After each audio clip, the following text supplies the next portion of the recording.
Olá, bem-vindos ao nosso encontro junguiano. Aqui nós falamos sobre a prática da psicologia de Jung para psicoterapeutas. Eu sou o psicólogo Weber Lima Rosa e o tema de hoje é o prontuário clínico junguiano. O prontuário de que falamos é o prontuário clínico que é usado pelos psicoterapeutas junguianos de modo geral.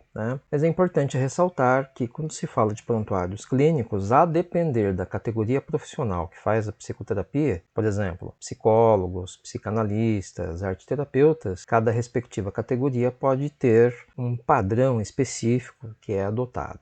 Então, nossa intenção aqui é de trabalhar, discutir, conversar a respeito do prontuário clínico junguiano, no sentido do que é que ele tem em comum e que acaba sendo útil e aplicável a qualquer uma dessas categorias. Falaremos aqui do que existe de comum. Para você que está aqui, esse tema é uma oportunidade de revisitar o assunto sob a ótica do prontuário clínico junguiano.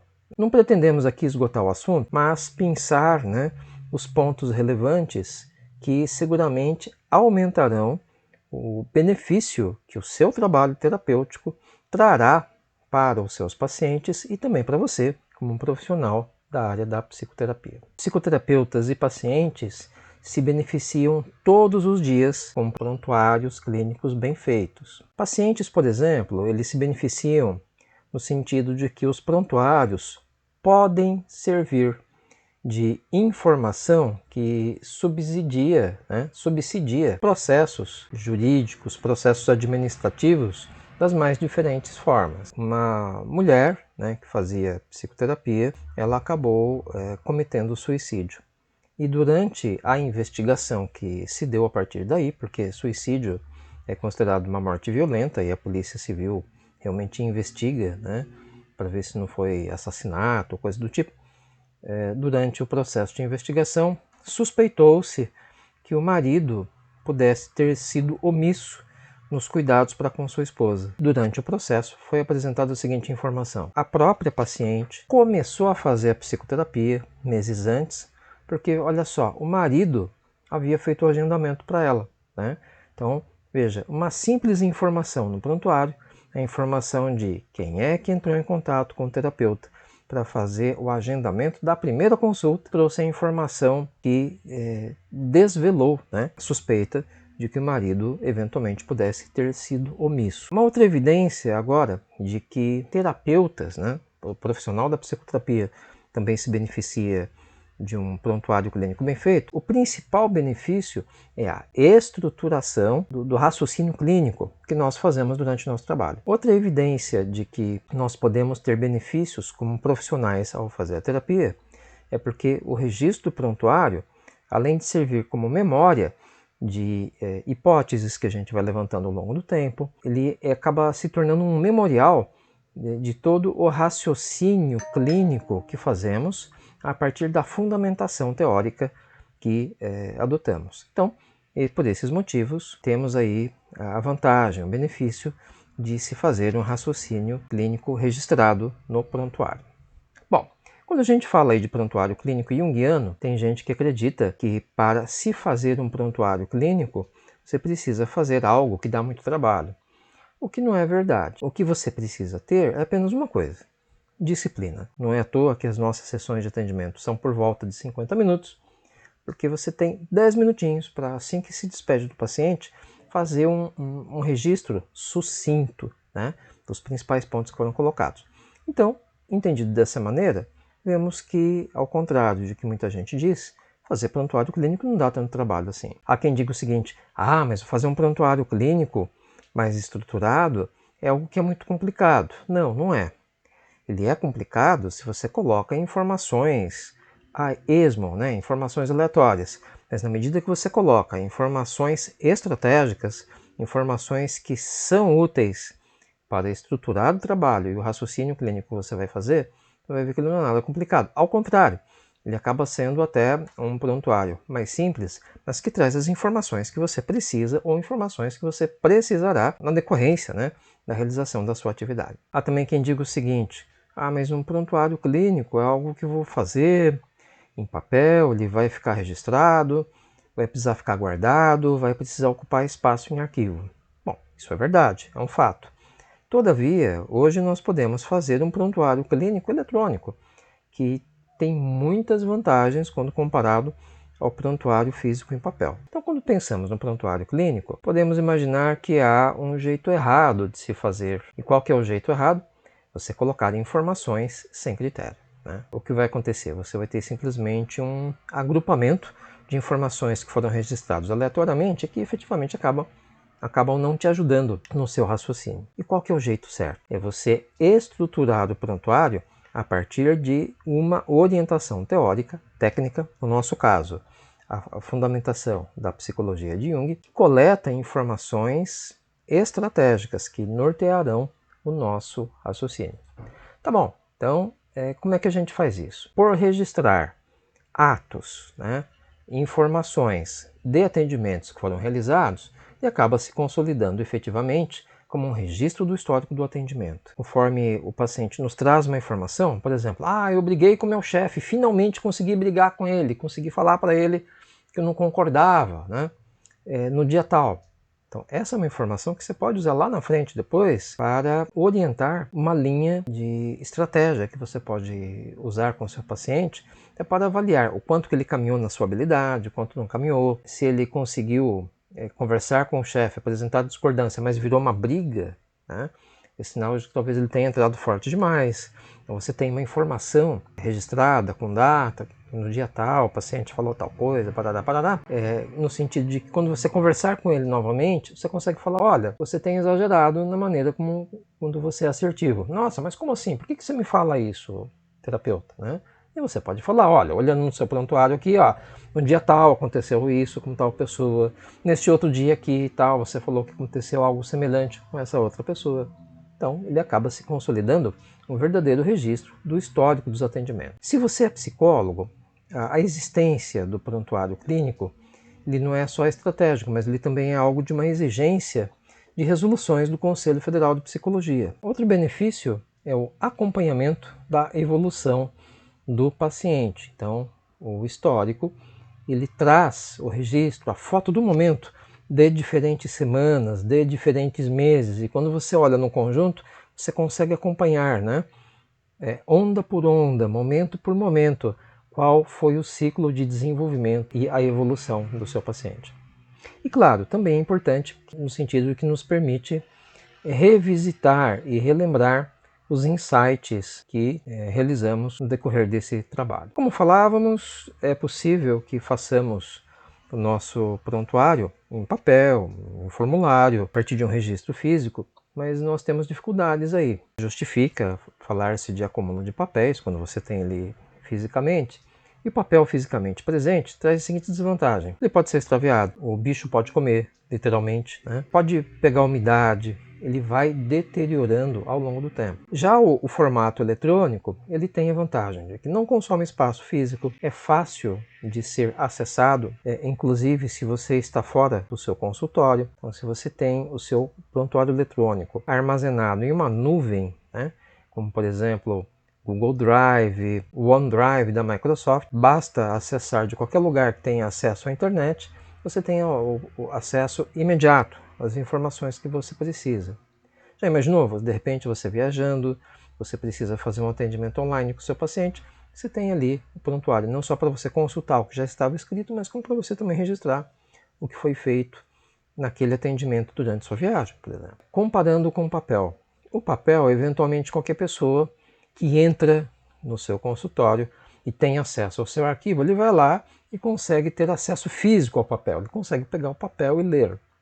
Se você tem o seu prontuário eletrônico, você consegue bloquear o acesso a ele por meio de um login e senha. Então você traz uma camada adicional de sigilo à sua documentação. Mas aí você pode dizer o seguinte, mas do mesmo modo que o arquivo físico, o arquivo eletrônico também pode ser perdido. É verdade. Só que tem uma maneira de você se proteger contra a possibilidade de você perder o arquivo digital, que é justamente fazendo o quê? Cópias de segurança. E o arquivo digital, uma vez que você consegue fazer cópias de segurança, você garante o registro ao longo praticamente da sua vida toda. Ter arquivos de backup por meio de uma unidade de HD externo, ou você simplesmente usar uma nuvem, né, como o Google Drive ou o OneDrive, cujos protocolos de segurança garantem que eles fazem essas cópias de segurança para você, é garantia de que você sempre terá acesso ao documento. Agora, como consolidamos o prontuário? Quais são as informações mínimas necessárias, né? Informações estratégicas que a gente precisa para poder fazer um prontuário bem feito? Bom, todo prontuário começa com a coleta e o registro dos dados de identificação e os dados de contato do nosso paciente ou do nosso cliente. Então, informações fundamentais: nome completo, data de nascimento.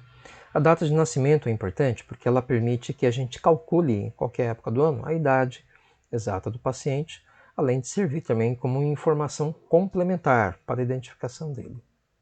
Local de nascimento.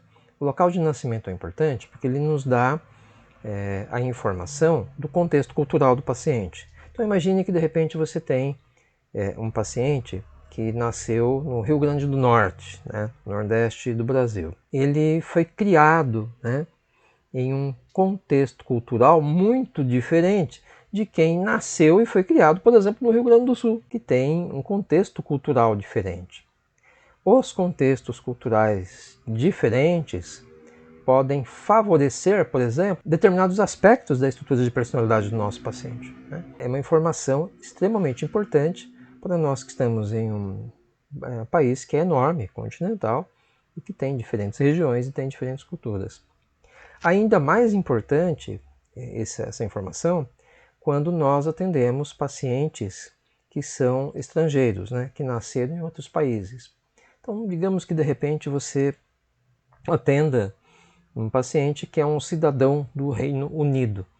Pois muito bem, nós sabemos que o Reino Unido ele é composto por diferentes países. Então é diferente você ter alguém do Reino Unido que nasceu, por exemplo, na Escócia ou na Irlanda do Norte, que tem um contexto cultural muito diferente, apesar de falar em inglês, por exemplo, do inglês que nasceu em Londres. Tá? E do mesmo modo que dentro do nosso país nós temos diferentes regiões com diferentes culturas, se atendemos um paciente estrangeiro, é importante que a gente pergunte, escute, na região que você nasceu, que região que foi?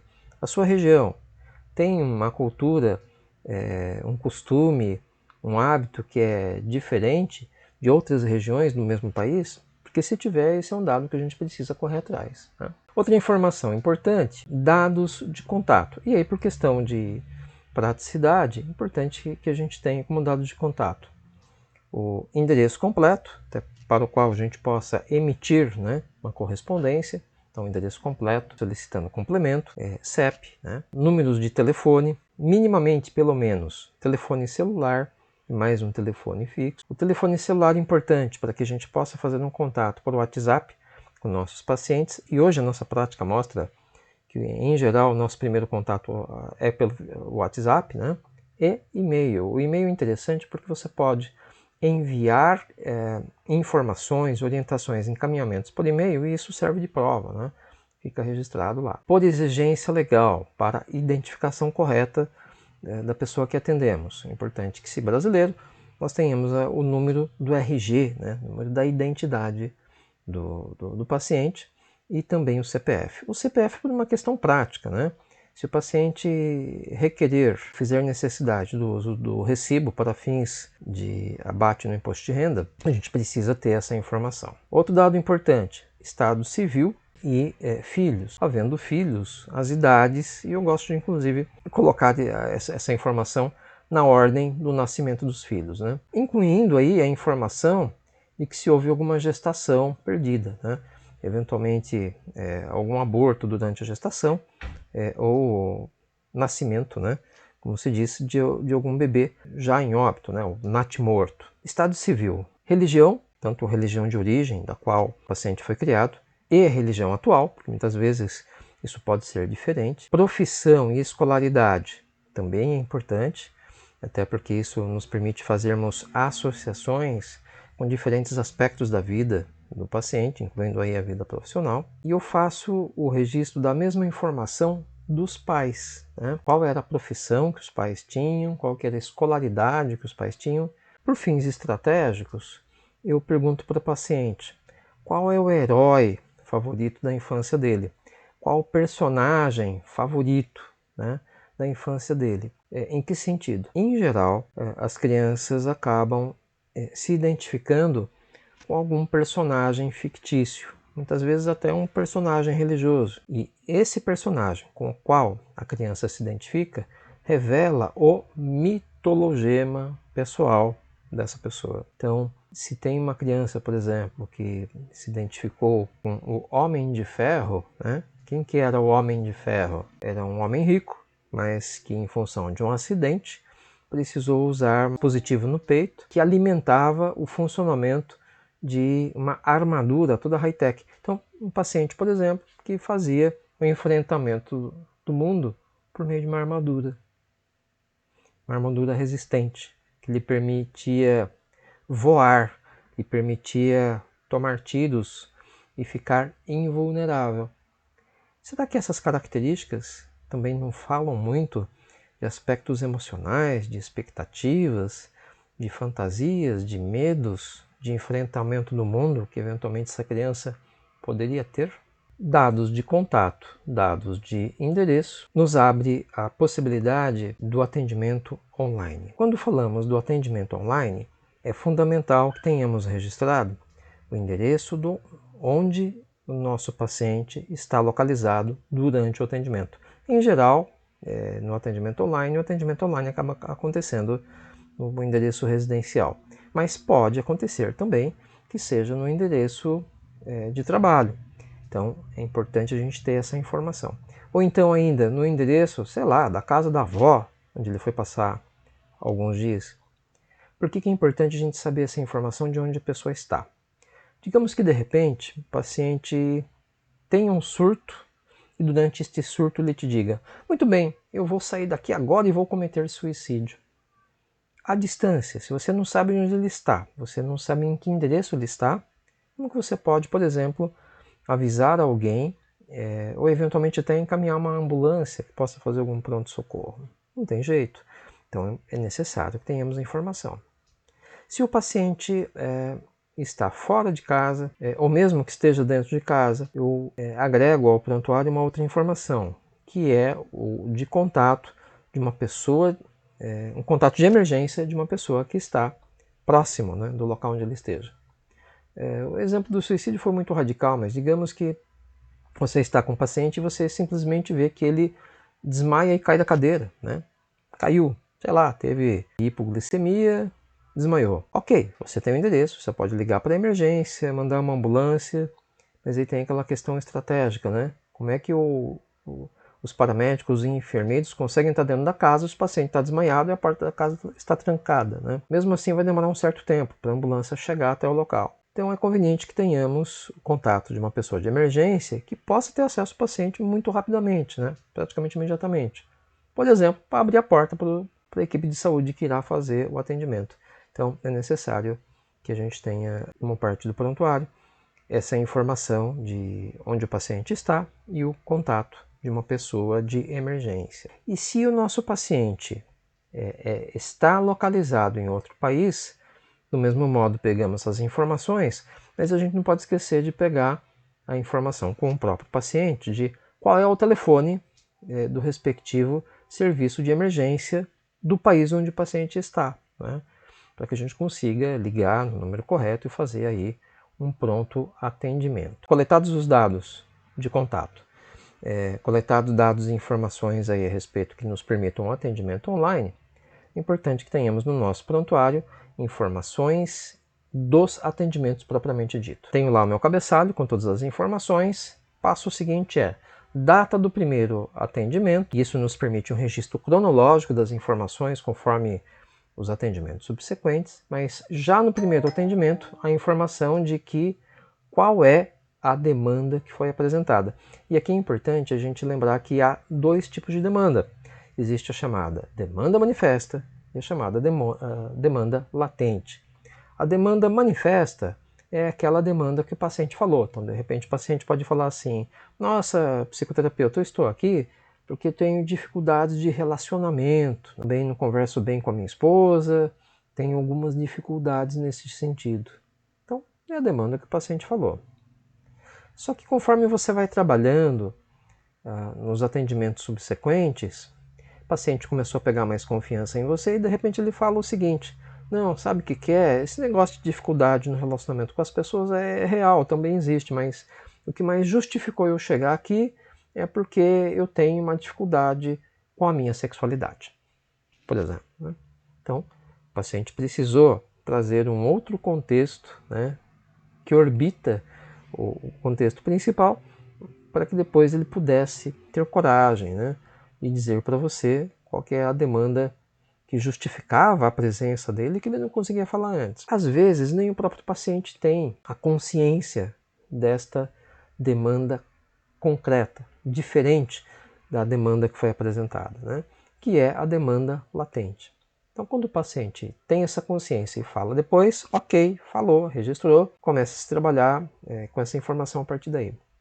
Mas muitas vezes, quando o paciente não tem essa consciência, nós é que fazemos essa descoberta, nós é que fazemos esse insight. De qualquer modo, tanto na apresentação da demanda que o paciente falou, quanto na identificação da demanda latente, é importante que registremos quais são os objetivos terapêuticos que serão perseguidos pelos parceiros, né? Terapeuta e paciente. Uma vez isso compreendido, sabemos qual que é a demanda, os objetivos terapêuticos foram combinados, né, entre as partes. É importante que nessa primeira consulta, enquanto psicoterapeutas, a gente avalie se a demanda que temos em mãos é uma demanda para psicoterapia ou não. Às vezes não é. Por exemplo, com psicólogos, pode ser que às vezes a demanda apresentada não seja de uma psicoterapia, mas seja uma demanda, por exemplo, para uma orientação vocacional, aconselhamento psicológico, uma consultoria. Então, frequência das sessões, valor cobrado, faz parte das informações que coletamos, porque elas fazem parte da proposta de intervenção que foi efetivamente apresentada, né? Histórico terapêutico anterior, ou seja, se o paciente já fez terapia antes, se já fez por quanto tempo, qual foi o objetivo dessa terapia anterior, havia a existência de algum diagnóstico, né, que justificava esse atendimento. Muitas vezes alguns atendimentos em psicoterapia vêm por encaminhamento do médico e se no momento o paciente faz uso de algum medicamento, principalmente medicamentos psicotrópicos que influenciam o estado mental do paciente. Ou se não estiver usando no momento, se já fez uso em algum momento, né, no passado. Por quê? Porque são remédios que acabam alterando efetivamente o funcionamento psíquico. E é importante que saibamos essa informação, principalmente para sabermos como devemos conduzir o nosso atendimento, o nosso contato com o paciente. E por fim, fazemos o registro do que acontece durante as sessões seguintes. Fazer o registro de um resumo do que aconteceu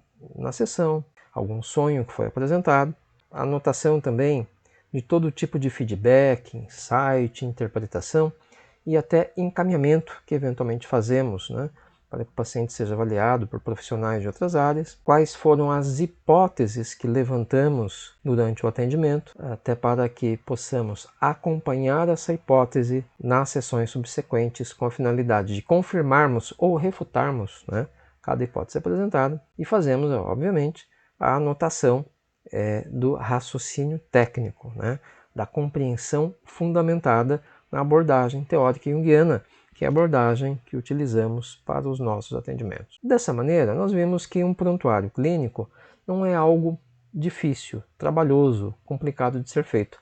Ao contrário, é algo que é muito prático, muito objetivo de ser feito e que traz benefícios tanto para o paciente quanto para o terapeuta. Muito bem, se você gostou aí dessa aula, te convido para se inscrever no nosso canal e continuar recebendo notificações dos próximos vídeos. Até mais!